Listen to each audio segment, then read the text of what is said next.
जय श्री कृष्ण बधाने ने जय माताजी। तो आज આપણે બનાવીશું તુરિયા મગની દાળનું શાક બનાવીશું। હેલ્ધી છે અને ચોમાસાની સિઝનમાં વધારે પડતા તુરિયા અને ગલકા મળતા હોય છે। દૂધી બી ત્રણ વસ્તુ ભરપૂર ચોમાસામાં મળતી હોય છે અને થોડું આ રીતે રસાવાળું શાક બનાવીશું।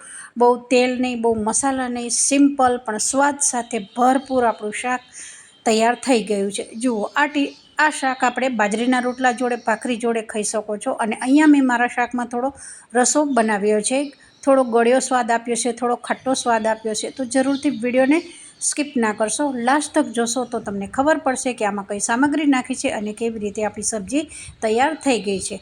હવે આપણે શાકમાં ઉપરથી લીલા ધાણા વગર તો શાક આપણું બિલકુલ અધૂરું છે। તો તમે જોઈ શકો છો આજની રેસીપી આપણી કમ્પ્લીટ તૈયાર થઈ ગઈ છે।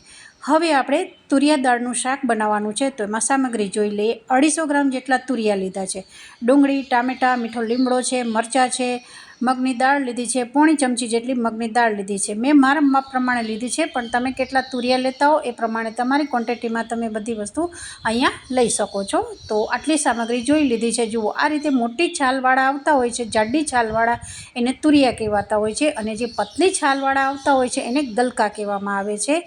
સેમ સ્વાદમાં બે એક સરખું જ હોય છે, પણ કેવું હોય છે ફ્રેન્ડ્સ, જે તુરિયાની છાલ હોય છે એ બહુ કઠણ હોય છે। જુઓ, આ રીતે મેં તમને અહીંયા બતાવી છે, અને મારી ચેનલ ઉપર તમને ગલકાની બી ઘણી બધી રેસીપી મળી જશે। તો જુઓ, આ જ આપણે તુરિયા છે, ગલકા છે, એને ભરીને બી બનાવાય છે, છાલ કાઢી અને સરસ અંદર મસાલો આ રીતે કરીને બી સબ્જી બહુ જ ટેસ્ટી થતી હોય છે। તો આગળ હજુ આપણે ભરેલા તુરિયાનું બી શાક બનાવીશું। વધારે પડતું આપણે જે ચોમાસામાં છે તુરિયા પાત્રાનું શાક ગ્રીન બી વધારે પડતું ખવાતું હોય છે। તો મેં મારી ચેનલ ઉપર હજુ સુધી તુરિયા પાત્રાનું શાક નથી બનાવ્યું, પણ જરૂરથી એકવાર હજુ ટ્રાય કરીશું બનાવવાની। તો જુઓ, આ રીતે જાડી છાલ છે, તો આ રીતે સૌથી પહેલાં એને છાલને કાઢી લેવાની છે। છાલ સારી એવી નીકળી જાય, બહુ વધારે પડતી છાલ નથી કાઢવાની, થોડો ગ્રીન ભાગ રહેવા દેવાનો ફ્રેન્ડ્સ। છાલ નીકળી ગઈ છે। હવે આપણે અહીંયા પીસ કરી દેવાના છે, બહુ નાના પીસ કરીશું, અને કોઈ દાળને આપણે બાફીશું નહીં, દાળને તેલમાં શેકીને સબ્જી બનાવીશું। તો વિડીયો સ્કીપ ના કરશો, લાસ્ટ તક જોજો તો તમને ખબર પડશે કે આમાં મેં કેવી રીતે આ સબ્જીને તૈયાર કરી છે। હવે આપણે અહીંયા તુરિયાને સારા એવા કાપી નાખવાના છે। કાપી નાખ્યા પછી સારા એવા પાણીથી મસળીને ધોઈ નાખવાના છે। હવે દાળને બી આપણે સારી એવી ધોઈ નાખીશું। જુઓ, આ રીતે ધોઈ અને ચાળણીમાં કોરે કરી દેવાના છે। 1.5 ચમચી જેટલું મેં અહીંયા તેલ લીધું છે। તમે તમારા માપ પ્રમાણે અહીંયા તેલ લઈ શકો છો, જેટલું તમારા ઘરમાં ક્વોન્ટિટીમાં ખવાતું હોય। બહુ વધારે પડતું તેલવાળું ખાતા હો તો તમે અહીંયા વધારે તેલ ઉમેરી શકો છો, પણ મેં મારા માપ પ્રમાણે અહીંયા ઉમેર્યું છે।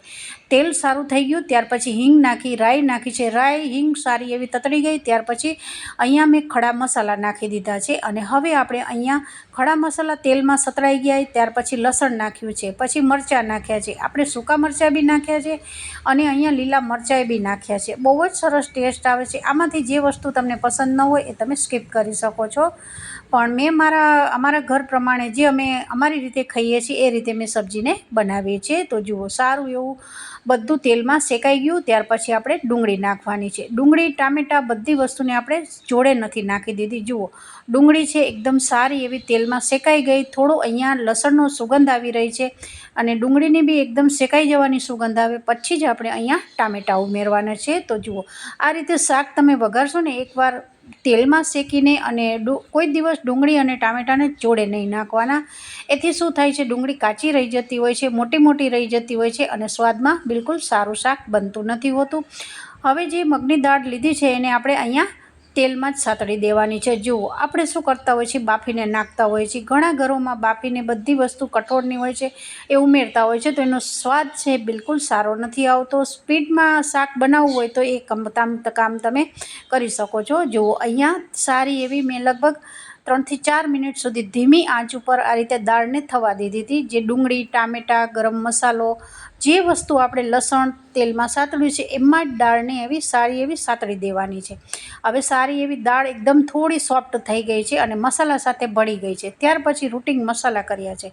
મસાલામાં લાઇટ જ મસાલા કર્યા છે, જે રૂટિંગ કરતા હોય એ જ કર્યા છે। ધાણા જીરું નાખ્યું, હળદર નાખી, મરચું પાવડર નાખ્યું છે। અહીંયા મેં ગરમ મસાલાનો ઉપયોગ નથી કર્યો, ખડા મસાલા નાખ્યા છે એટલે।